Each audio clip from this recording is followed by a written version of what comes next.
थौबाल कैथेलगा यामना नकनना थौबाल पुलिस स्टेशन की मायोकनबदा विशाल मेगा मार्ट हांगदोरकपगी मायोकता थौबाल कैथेल फंबी अमदी कैथेल की अकोइबदा दुकान फंबलिबसिंगना ngarangdagi कैथेल थोंगलोंदुना खोंजंग कया चंगसिलकपना ngasisu कैथेल फंबीसिंगना थौबाल म्युनिसिपल काउंसिल TMC की ऑफिस गेटता वाकट मिफम फमख्रे वाकट मिफम अदुदा सरुक याखिबी इरोम सुभासिनी कौबी कैथेल फंबी अमना फोंगदोरकपदा TMC की स्टाफ सिंगना कैथेल फंबीसिंगदा पाव फाउरक्तुना वाफम खरदी हाइबीरकदरा खंदुना म्युनिसिपल काउंसिल ऑफिस असी ngarangdagi show lonsinduना ngairакpani adubu Thoubal municipal council TMC की पियोनदगी हौरगा EO फाउबा अमता तीवा खंगद्रे लोइना लोटख्रे हाइरी महाकना मखाताना हाई फमिनदुना वारोइसिन पुरकनबगी वाखलोन लैत्रगदी खोंजंगसु मखाताना चंगसिनखिगनी नुमित मंगानी फाउबगी मनुंगदा वारोइसिन पुरकनबा होनद्रबदी TMC की मथक्ता अकनबा खोंजंगसिंग चंगसिनगनी हाइरदुना थौबालदा विशाल साबा लोइद्रिंगैदा TMC ना करिगिदमक सोप लाइसेंस पिरंबनो हाइना हंगलदुना अथुबा मतमदा सोप लाइसेंस ककदबनी हाइकी पनबा याबदी कैथेल फंबी सिंगना थौबाल कैथेल मयादगी विशाल मेगा मार्ट होंगहलु हाइदुना ngarang DC थौबाल की ऑफिस ता थोमजिलक्तुना वारी सानखिबनी अमदी थौबाल म्युनिसिपल काउंसिल की ऑफिस सु मियामनसो लोनसिनखिबनी से अखोइना मफम असिदा फमजरिबसे म्युनिसिपालिटी की ममांगदनी ngarang अखोइना म्युनिसिपालिटी दा अखोइना सो लोनसनजरमबनी अदुबो म्युनिसिपालिटी की माइकैदगी कथेल इमा इबेन दा करिगुम्बा वाहै अमत ओइरगसु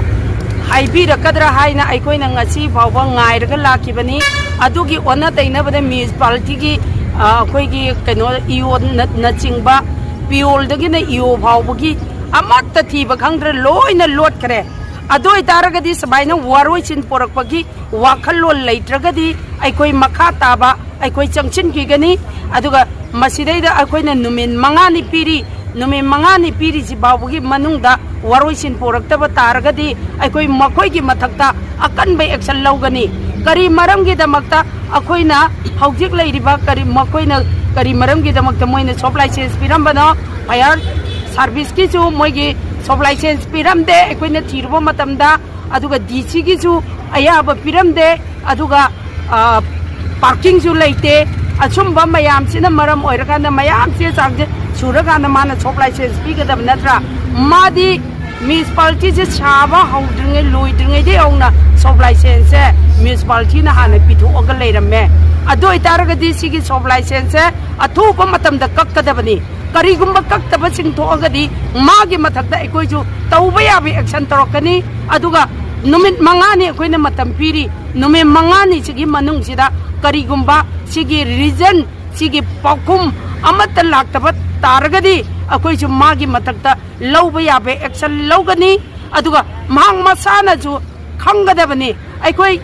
विशाल अमसे करम जगह हांगबा याबा अमसुंग यादबगे हाइबदा मकोइ मतम चाना खंग थिगकदबनी मतम चाना हंगदा येंगदबनी अदुदि नतदना हेक्ता मोइना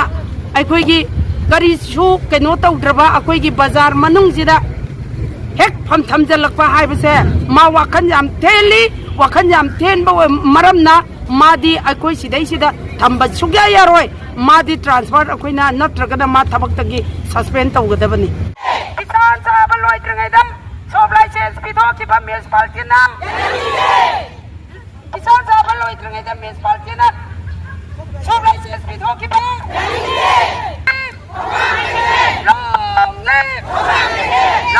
long live